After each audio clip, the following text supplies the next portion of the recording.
We're just like the gorilla, who has to have a certain food, who lives in a warm climate. And so then, a couple of months later, when Sabi made his transition, I thought, we gotta do something. I mean, he's impacted my life greatly. He's also impacted a lot of other people's lives greatly. I was able to launch a career based off the information and the love that I received from him and Ma'a. But right now, we're gonna have Diane Bailey, who is the CEO of Emerge, which is an organization that is for people in the industry, in the natural hair industry. And she is also the brand ambassador for Shea Moisture. And I might add that she is a really dynamic woman, and you're about to hear a lot about it. She knows what it means to go natural or to play natural. Because we talk the talk, but it's not always that easy to walk the walk. Diane Bailey, y'all. Hey family. My journey started just like many of us, our journey started. That's it.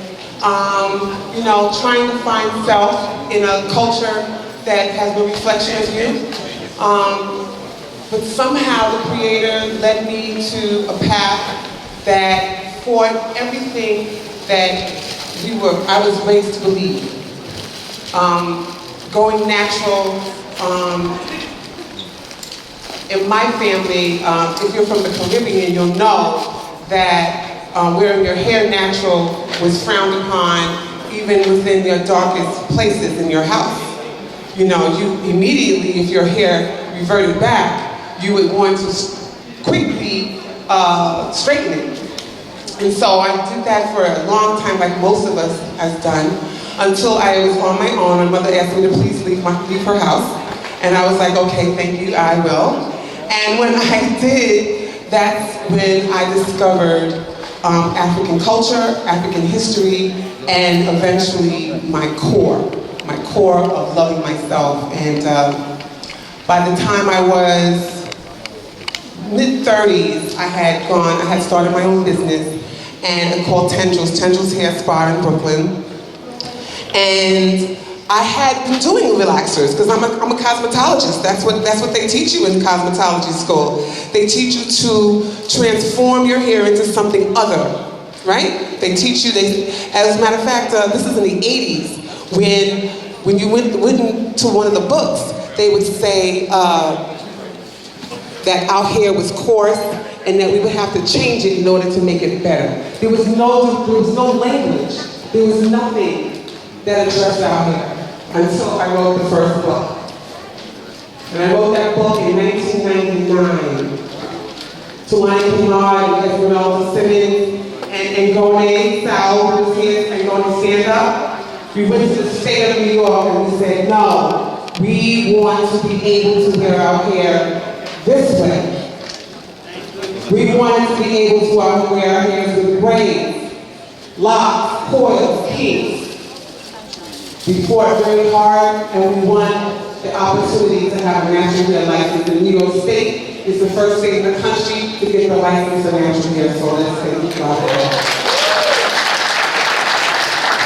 So that's part of the journey. Part of the journey is fighting to be recognized, to be legitimized. And we still in 2017 are fighting for those same privileges that should be ours naturally. Just recently, last year, the federal government said that you can join the Army in services and you can wear your hair in cornrows and you can wear your hair locked.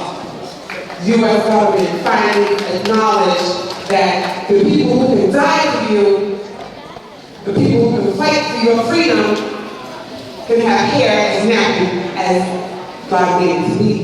Because to me, nappy is not a bad word. It is the definitive term for a hair type and a texture, just like velvet or velour or silk or satin is a texture. So is kinky and coordinated in 90s. So I'm honored to live in a time where we are certainly raising our young women to appreciate their bodies and their hair. One of the things I wanted to talk about today, besides the journey of natural hair, are some of the extreme things that we're seeing in social media. Remember extreme things you're seeing? Everybody know, like, here's like one of the things like I want to talk about is, does our hair have a number? Like, what is this 4C and 3B and 2A? You heard about that? You haven't? Heard about it? Who's heard about it? Raise your hand. Raise your hand. Yeah, they're walking around. I'm a hairstylist. I have a salon. I've been here 32 years. And I've never heard my hair defined with a number. Like, if we went to Africa and we looked down in Sudan somewhere, or we were somewhere in Nigeria, what would the number be? 2001? Right?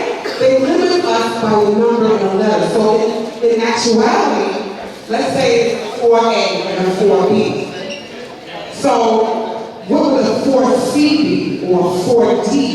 Already subliminally in your mind, you're thinking that that hair type is lesser. And that the greater the number and the higher the letter, the less value the hair has. Right? That's what I would think. But in social media, they give it this hair type. I don't believe in hair type. When someone asks me about their hair, I give them the most definitive terms that I can. I have to see it, touch it, feel it, to identify the hair type and texture. And we all know that we have more than one hair type. You might have something going on here, something going on in the center, and of course that kitchen, you know what's going on back there, right? So when a person comes to me, right, when they ask me what's my hair type, I do not answer them with that number. I give them the most definitive answer that I can possibly give them, because that is what the journey is about. It's about your individual experience with your hair. Now we see a lot of things going on now. We see a lot of young women, moving forward, going natural. It's a wonderful thing. Some of them are going natural with protective style. Everybody heard of protective styling? Protective styling. That's a cold word too. That's an interesting term. Protective styling. So in your mind, you're thinking it's protecting your hair, right? So of course, if it's protecting your hair, the longer you leave it in, the better, right? That's what you think. April Fool's. So tell me, anybody know how long should you keep a protective style? Okay, first of all, what's protective style? Braids, beads, wigs, extensions, right? Those are protective styles. And they call them protective styles because they encompass and they enclose our own hair type, and they cover it and they shield it. And so that in this way, it does have protection. Here lies the problem. Here lies the problem. Here lies the problem. We are at epidemic proportion for traction alopecia, for balding. We are at epic for young women with no hairline, for young women that are suffering from bald spots, and from young people who have totally embraced covering up their hair because of what? Because of what? To fit in, to blend in.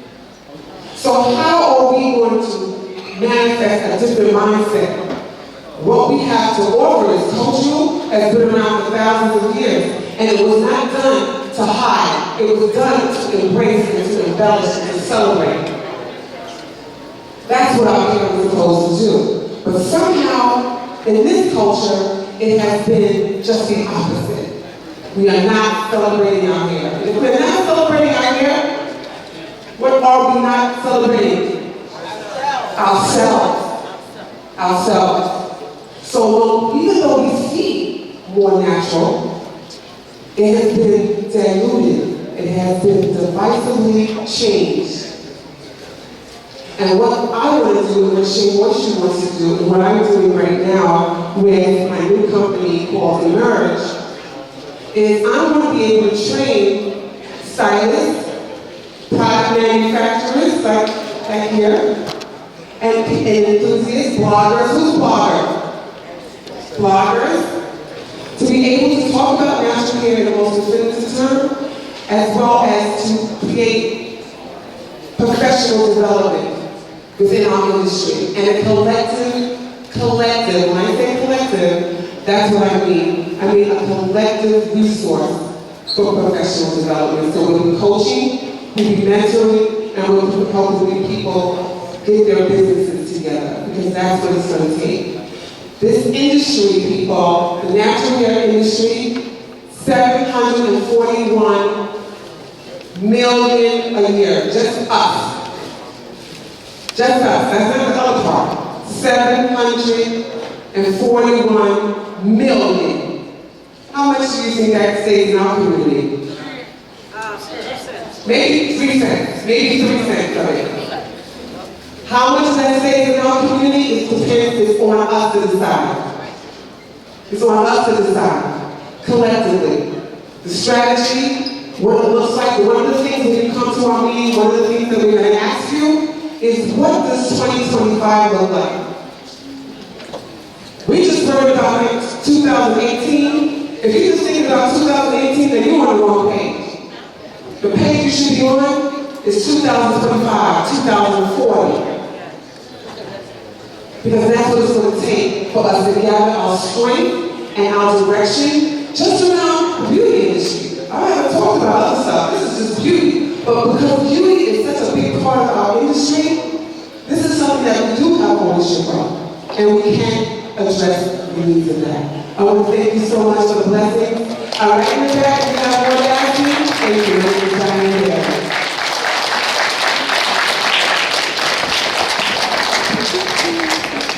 Thank you guys. Thank you so much for coming. I'm Diane Bailey, and I was just talking about, the advantages and disadvantages of natural hair.